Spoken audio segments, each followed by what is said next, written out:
আজকে আমরা একটা অদ্ভুত বিষয় নিয়ে কথা বলবো। পৃথিবীর এমন কিছু জায়গা নিয়ে যেখানে বলা হয় সময় নাকি থেমেই গেছে। কিন্তু আসল প্রশ্নটা হলো, এটা কি সত্যি সম্ভব? সময় কি আসলেই কোথাও থেমে যেতে পারে, নাকি এটা আমাদের ধারণার বাইরের কোনো ব্যাপার? তাহলে চলুন আজ একসাথে একটা সফরে বেরিয়ে পড়া যাক। খুঁজে বের করা যাক সেই সব জায়গাকে যেখানে সময়ের চলন আমাদের চেনা পৃথিবীর থেকে একদমই আলাদা। আচ্ছা, তাহলে এই রহস্যটা একটু ভাঙা যাক।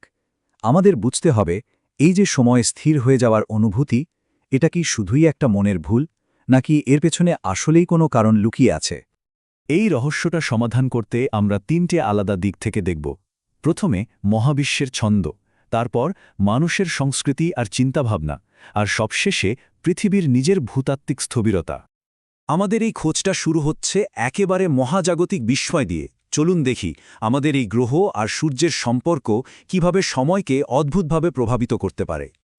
প্রথমে দুটো অদ্ভুত ব্যাপার বুঝতে হবে: মিডনাইট সান বা মধ্যরাতের সূর্য, আর পোলার নাইট বা মেরু অঞ্চলের রাত।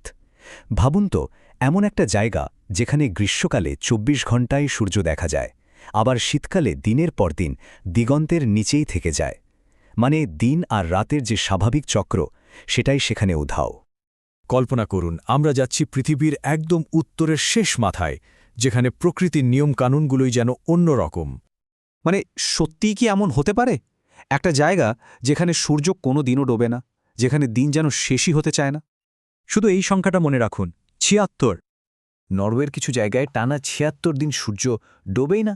একটু ভেবে দেখুন, প্রায় ২.৫ মাস ধরে দিন আর রাতের মধ্যে কোনো তফাতই নেই। এটা আমাদের শরীরের ভেতরের যে গড়িটা আছে না, ওটাকে একদম গুলিয়ে দেয়।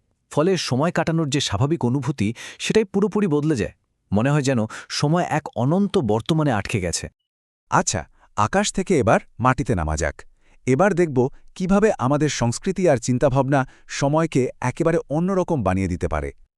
মানে পৃথিবীতে এমনও কিছু মানুষ আছেন যারা আমাদের মতো ঘড়ি বা ক্যালেন্ডার এসব কিছুই ব্যবহার করেন না। একবার ভাবুন তো, এমন একটা জীবন যেখানে সেকেন্ডের কাঁটার কোনো দৌড় নেই। তাদের কাছে সময়কে মিনিট বা ঘণ্টায় মাপা হয় না। অতীত, বর্তমান আর ভবিষ্যৎ কোনো সরল রেখায় চলে না।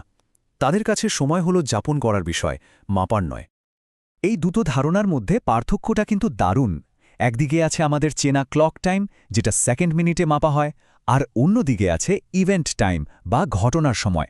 এটা চক্রাকার, প্রাকৃতিক। এটাকে মাপা হয় বিভিন্ন কাজ দিয়ে, যেমন ধরুন বীজ বোনা বা ফসল তোলার সময় দিয়ে। এই কথাটা শুনলে ব্যাপারটা আরও পরিষ্কার হয়ে যাবে। কারো কারো জন্য সময় অনুসরণ করার মতো কোনো রেখা নয়, বরং অভিজ্ঞতা লাভের মতো একটি ঋতু। তো আমাদের সফরের শেষ পর্যায়ে আমরা এমন কিছু জায়গায় যাব যেখানে সময়কে ঘণ্টা বা দিনে নয়, মাপা হয় হাজার হাজার বছরে। পৃথিবীতে এমনও কিছু জায়গা আছে যেখানে বদলের গতি এতটাই কম যে মনে হয় যেন পুরো দুনিয়াটা একটা ছবির মতো থমকে আছে। এখানে সময় যেন নিজেই স্থির হয়ে পৃথিবীর স্মৃতিকে ধরে রেখেছে। এর একটা অসাধারণ উদাহরণ হল চিলির আটাকামা মরুভূমি। এটা পৃথিবীর অন্যতম শুকনো জায়গা, আর এই চরম জলবায়ুই এখানকার সব কিছুকে হাজার হাজার বছর ধরে প্রায় একই রকম রেখে দিয়েছে। এবার এই সংখ্যাটা খেয়াল করুন, ৪০০ বছর। মানেটা কি দাঁড়ালো? আটাকামার কিছু ওয়েদার স্টেশনে গত ৪০০ বছরে এক ফোঁটা বৃষ্টিও ঠিকমতো রেকর্ড করা হয়নি। তার মানে হলো, এখানে ক্ষয় বা পরিবর্তনের যে প্রক্রিয়া, সেটা প্রায় বন্ধ। সবকিছু যেন সময়ের এক বিশাল জাদুঘরে যত্ন করে রাখা আছে। তো আমাদের এই পুরো যাত্রাটা থেকে আমরা কি বুঝলাম? চলুন যা যা দেখলাম সব এক জায়গায় করে ভাবা যাক। আসল ব্যাপারটা হলো এই যে সময় থেমে যাওয়া বা সময়হীনতা, এটা কোনো একটা জিনিস নয়। আমরা এটাকে খুঁজে পেলাম আকাশের তারার ছন্দে, মানুষের নিজের ভাবনায়, এমনকি এই পৃথিবীর পাথরের পড়তে পড়তে। কিন্তু এসব অদ্ভুত জায়গাগুলো আমাদের কি শেখায়? আমাদের নিজেদের জীবন নিয়ে কি বলে?